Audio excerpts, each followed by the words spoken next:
Welcome to the Trading Tutor. Good day. In this tutorial, we're going to review some of the main vocabulary used in the financial markets, with additional concentration on the lexicon used in trading the derivative markets, more specifically, options and futures. Okay, let's get started. A derivative is a financial instrument whose value is contingent on the value of another asset. Some of the more common derivative securities in today's markets are options, futures, forwards, and swaps. As mentioned at the start of this presentation, this tutorial will focus on the options and futures markets. So, let's define each one. An options contract gives the owner the right, but not the obligation, to buy or sell a particular asset at a predetermined price for a specified period of time. Whereas, a futures contract is an agreement to buy or sell a particular asset on a specified date at a predetermined price. There are two types of options: call options and put options. A call option gives the owner the right to buy an underlying asset at a specific price within a predetermined time period. A put option gives the owner the right to sell an underlying asset at a specific price within a predetermined time period. The price of an option is referred to as the option premium. The option premium is the total amount that an option buyer pays for an option contract, or the amount that an option seller receives to sell an option contract. Exercise price. The exercise price of an option, also known as the strike price, is the predetermined price at which you buy or sell an underlying asset if the option is exercised.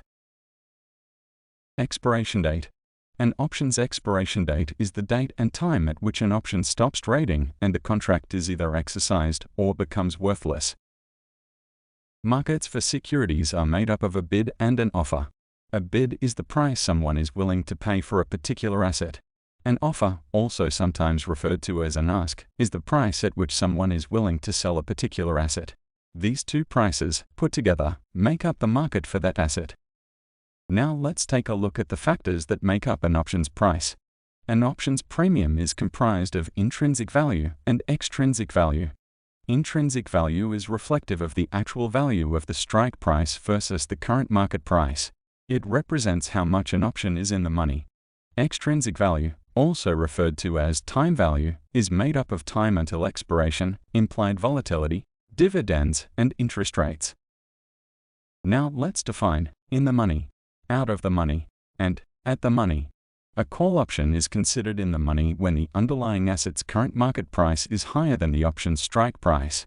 A put option is in the money when the underlying asset's current market price is lower than the option's strike price. It is important to know, an option that is in the money has intrinsic value embedded in the option price. Now, out of the money.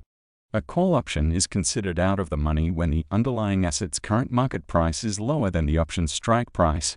A put option is out of the money when the underlying asset's current market price is higher than the option's strike price.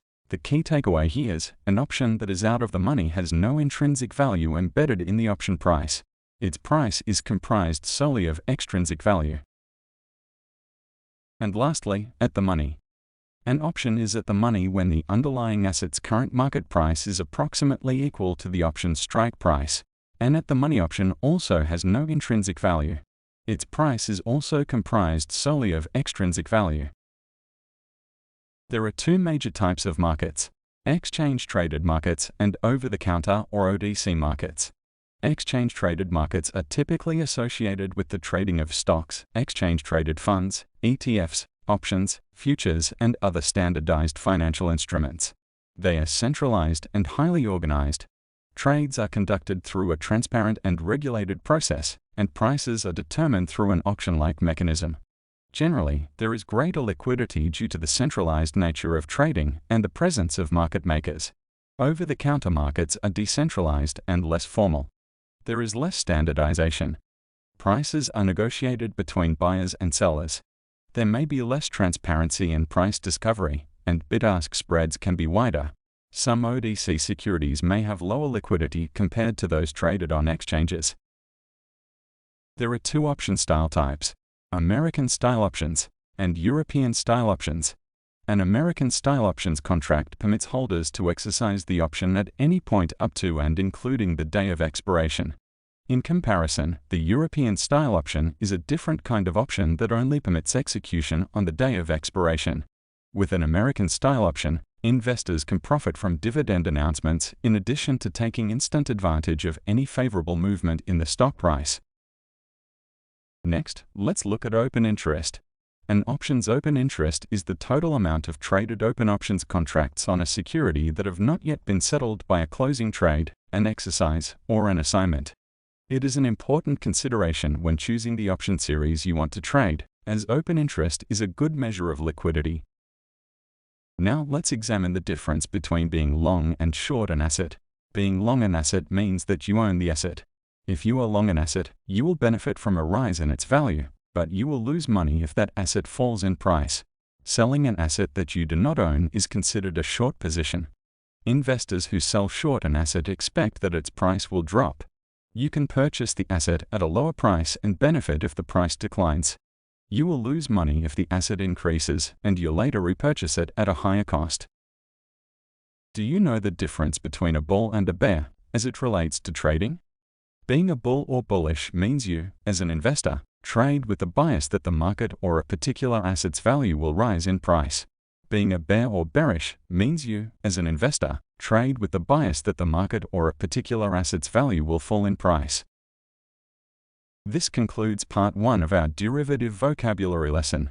In part 2, we will cover volatility, the Greeks, and option pricing, plus other option terminology. Have a great day.